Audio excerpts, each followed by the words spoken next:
Hello guys, welcome to this week's segment of the Bobcast. My name is Toby, and I'm joined by Rade.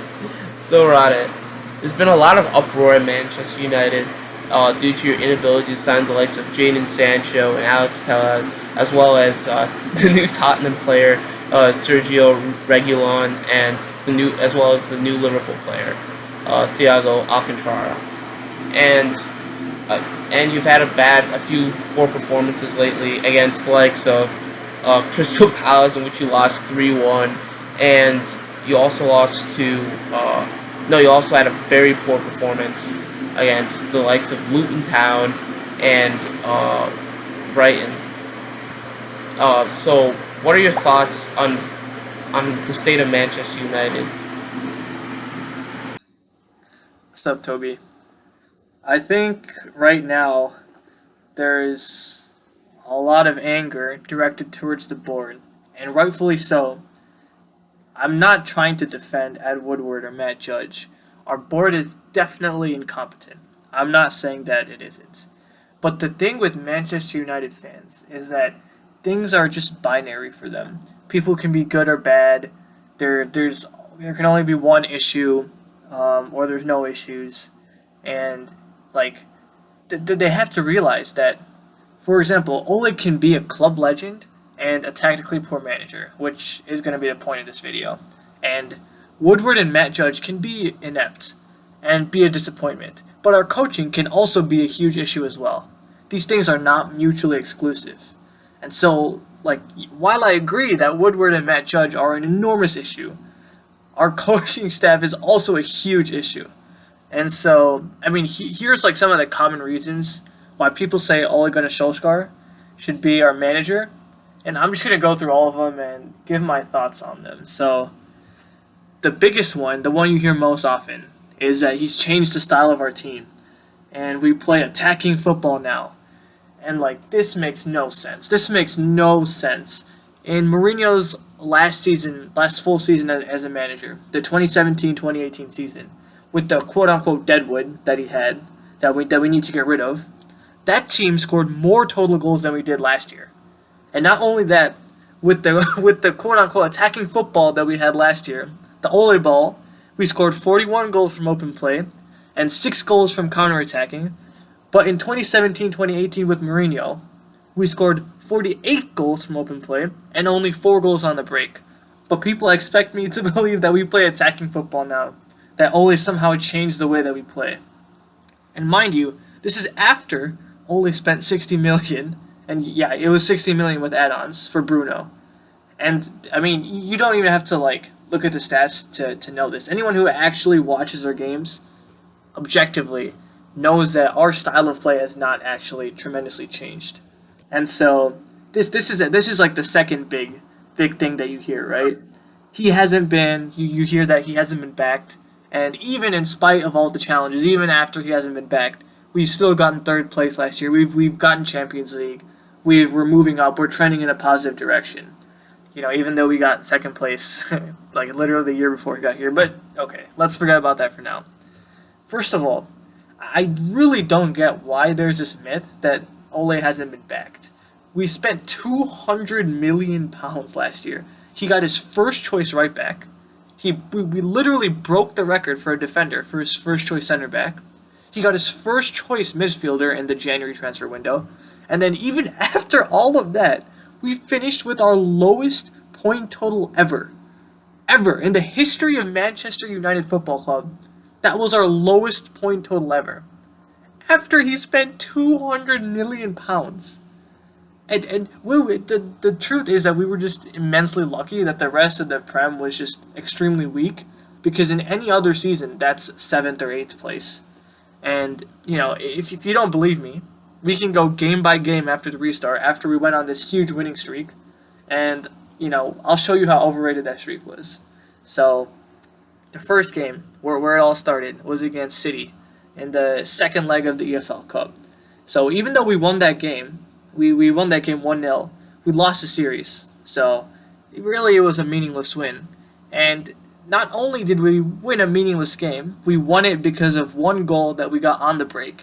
City had 7 more shots, 2 more shots on target, 61% possession.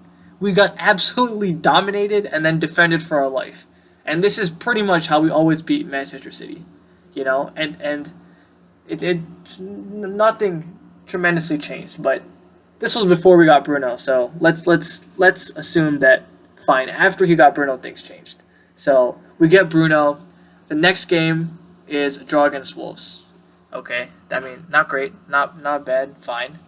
The next game, 2-0 win against Chelsea. And this might have been the most overrated win of our entire season.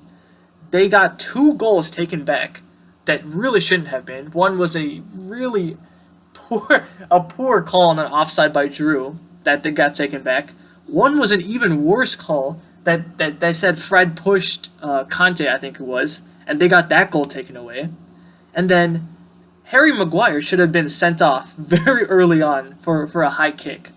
And even in spite of all those 3 things, they dominated possession and they had 8 more shots against us. So really, we really should have lost that game. And then the next game, we drew to Club Brugge. Okay, I don't even want to talk about that. I don't even want to talk about that. The next game, we beat relegation Watford with a penalty and a Greenwood goal. And you should keep this in mind because this is going to happen again and again. This is going to be a common theme of the upcoming games. Penalties and Greenwood goals.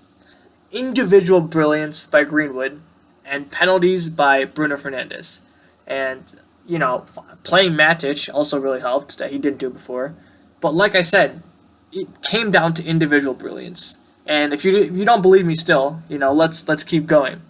So, next game we finally beat Club Brugge. Wow, okay. Nothing to be proud of.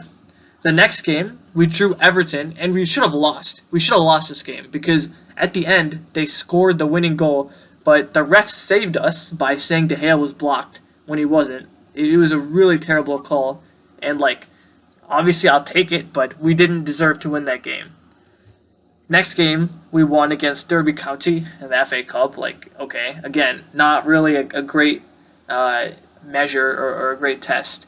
And then, to be fair, the next game that we played, against Man City again, this was a great game. We won 2-0. We created chances. It was a really good game. But this was the only good opponent that we looked this good against. There was no other really good opponent that we played this well against. And it's pretty obvious that it's because that we were able to hit Man City on the break, and they're really susceptible to being hit on the break. Next game, we beat Lask. Okay, again, so what? I don't really care. And then coronavirus happens, we go on break, we come back. Now we're matched up against the Spurs, who maybe have played even worse than us against this point, who literally were unbelievably shit until this point. And our only goal against the Spurs comes on a penalty. And really, it was not a great performance. It was really not a great performance. And then the next game, 3-0 win against Sheffield. This was another great win. So I'll say we had two great wins so far this entire season. 2 great wins. Okay, maybe 3 if you count the 2-1 against Spurs a couple months before this. And Sheffield was without Dean Henderson, their best player by far, who was maybe the goalkeeper of the year in the Premier League. And to be honest, they played really poorly. They pretty much laid over and just let us attack. They didn't even try to beat us on the break. I'm confident if they had played the way they played a week later, we would have lost this game. We would have 100% lost this game. And then the next game, we needed extra time and our full starting 11 to beat relegation Norwich. I mean, it was a shambolic performance. And then the next 2 games were literally the 2 good games that fooled our entire fan base. And our entire fan base, including me. At this point, after these 2 games, I thought we had finally turned things around. Because we had 2 great games, we created chances, and we scored goals. The problem is that it came against relegation Bournemouth and pretty much relegated Brighton. And even in the past, we've been able to do this. We've had flashes of games where against really poor teams where we do well. The problem is that after this, we returned to the same old Manchester United that we all know. That we all know.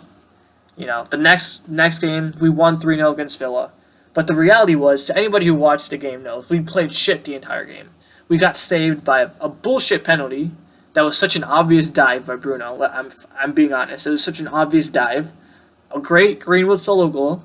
You know, I said keep in mind those two things because they'll be making more appearances, and then a set piece goal.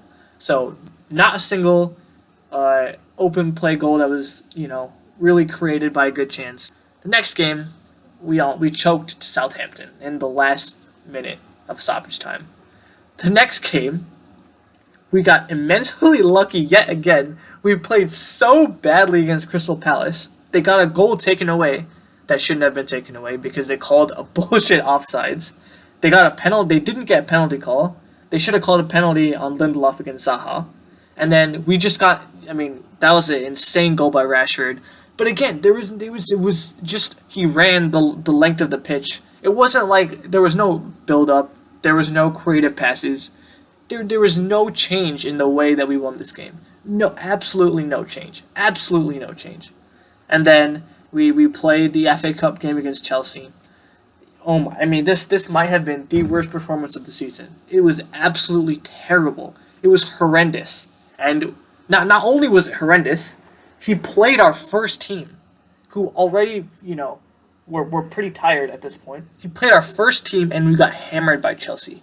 Hammered by Chelsea. Then, after that, we were shit against West Ham. We got saved by, you know, guess what? A Greenwood goal. We were lucky to get 1 point out of that. We were lucky to get 1 point by just an amazing Greenwood goal. And then, final game of the season against Leicester, you know, for the Champions League, for top four. We won. But, yet again, anyone who watched the game knows that we were incredibly poor. Not only, first of all, Leicester was missing 5 starters, maybe their 5 best starters, including Chilwell, Maddison, Ricardo Pereira, and Soyuncu. So they were missing 4 really good players, maybe their 4 best players besides Vardy. And even despite that, they had 7 more shots than us, and they had the better chances. I mean, it was nothing really changed. That's the story of Manchester United. Nothing really changed. And then, you know, after that, we barely beat Lask. Okay, great, in the Europa League. And then against Copenhagen, terrible game. Again, it was a terrible game. And then we got saved by, wait for it, you know, guess what? A penalty. And then the next game, our only goal comes by, wait for it, another penalty.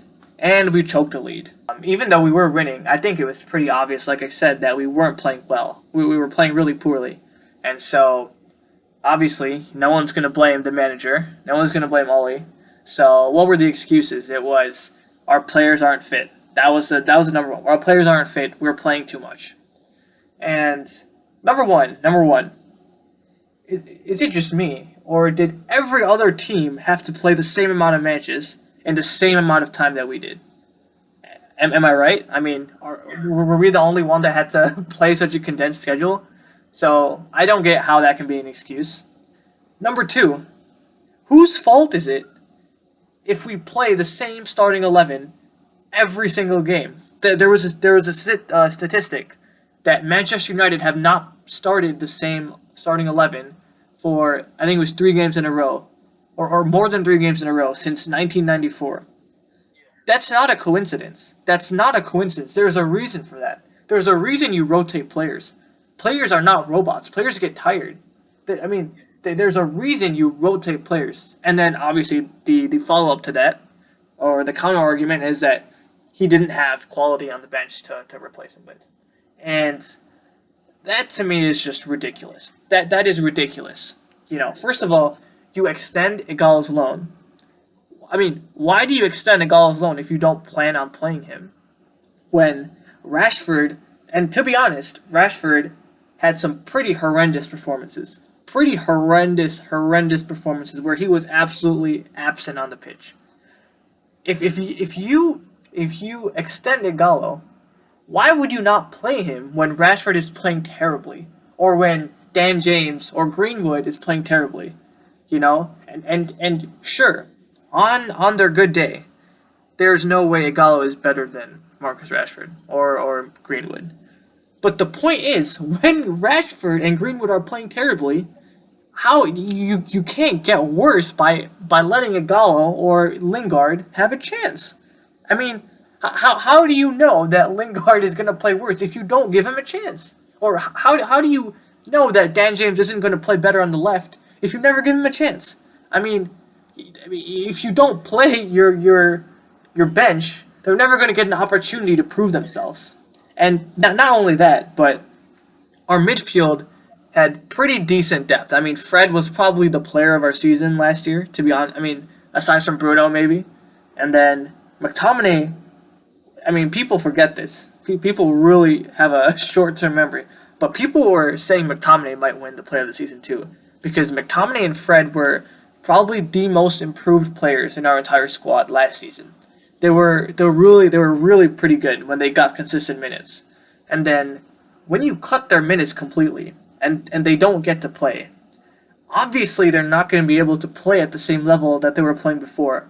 If you just throw them on in the 87th minute and expect them to change the game. Like, that's not going to happen. And then the final argument that I always hear is that he's improved our players, so he's made our players better, and then he picks the right players to buy in the transfer window. He signs the correct players. So the main argument for this is that our forwards have been better. I think that's what everyone refers to when they say this. And to be fair, I 100% agree. I think they have improved. I think they 100% have improved. Is it because of Ole? Maybe, but I really think that most of it is due to opportunity and just general maturity as you grow older. And, for example, Rashford had his best season last year. There's no debate. He had his best statistical season last year. What's also interesting is that he got put on penalty kicks this year before Bruno came in. So he scored 6 penalty kicks. If you take those away, he had the same number of goals and 1 fewer assist than the year before, when Ole wasn't the permanent manager for the full year. Before that season, he played really significantly fewer minutes per season. And no one wants to admit this. No one wants to admit this, but in reality, he was shit for 2/3 of the season. He was shit. I still remember, before Martial went down, and he essentially, after that, he had no competition for touches because besides him, the only forward we had was Dan James and Greenwood, who Ole didn't want to play for some reason. But before that, he was absolute shit. I mean, people really thought that he should be benched for... People legitimately said Dan James is better than Marcus Rashford. I mean, can you imagine saying that now? You know? Yeah. And people just totally forget that. And then even after the restart, when everyone comes back, and he was healthy again. But let's move on to Martial, his striker buddy. He had his best season last year, just like Rashford. And again, he's definitely improved. I agree with this, you know. But again, a lot of it is just opportunity. In his first season in the Prem, as a 19-year-old, he had 17 goals and assists, and that was when he played 2,600 minutes. So I think that was Van Gaal who played him a lot, but he played a lot, and he performed as a 19-year-old in the Premier League. And then in the next 3 seasons, he never played more than 1,600 minutes, you know, which is like almost 1,000 minutes fewer than his first season. And so obviously his tally went down, his numbers went down. And then so when he played 2,600 minutes again this season, even though he missed like almost 1/3 of the season due to injury. He still played 2,600 minutes, and he played as a number 9. So he played in front of the goal as a striker. I mean, obviously his numbers are going to go up. You know, it's not rocket science. And then, like I said, for Greenwood, I mean, that kid has so much natural talent. Like a rock could coach him.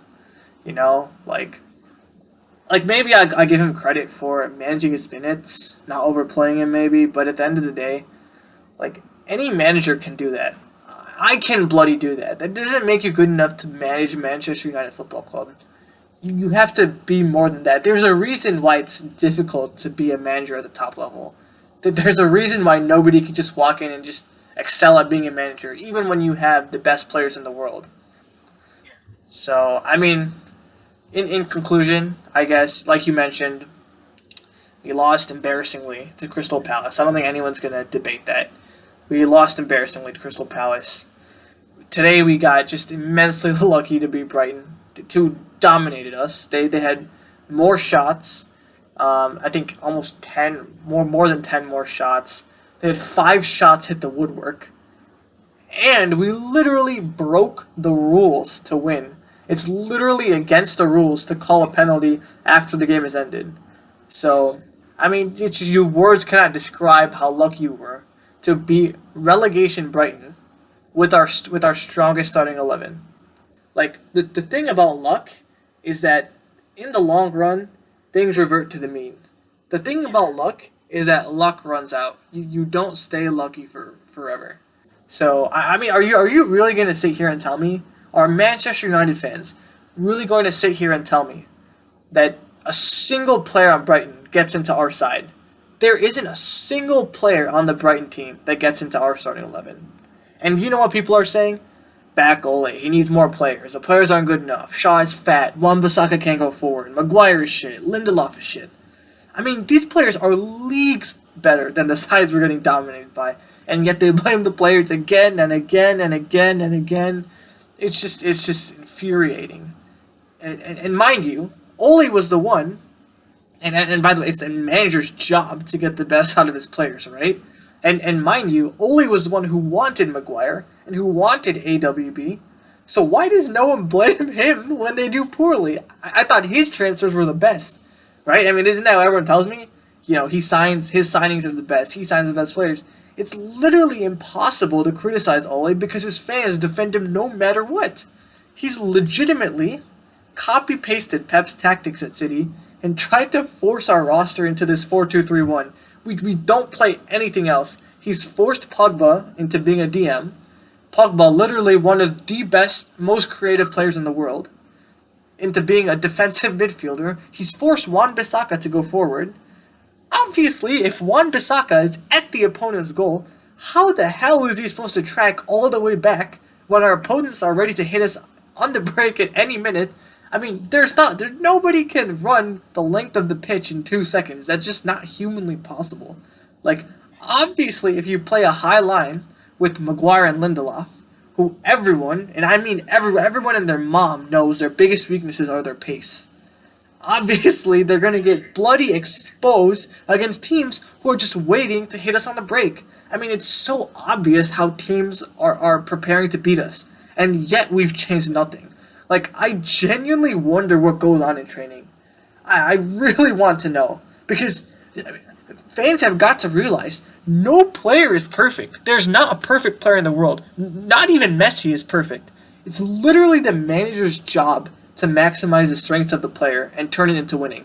That's literally why you have a manager.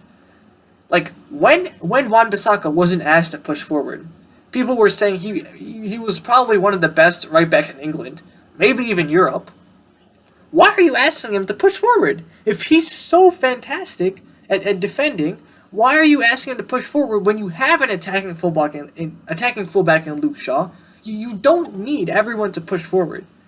You know, like I said, Pogba is such a tremendous offensive player, a Ballon d'Or finalist, World Cup winner. Why are you making him sit behind a number 10 and dispossess people and recover balls? I mean, what on earth? You're using a Ferrari to buy groceries. It's so stupid. It's nonsensical. And then there's the argument that we haven't been spending enough in the transfer window. Since Ole's been appointed, our club has spent, in that window, we've spent, assuming we get tallies, which I'm pretty sure we're going to get, we've spent about $300 million, or £235 million. In that window, we are second among all clubs only to Chelsea, who have only spent 15 more pounds than us. And yet, all the fans are going to tell you we haven't been backed.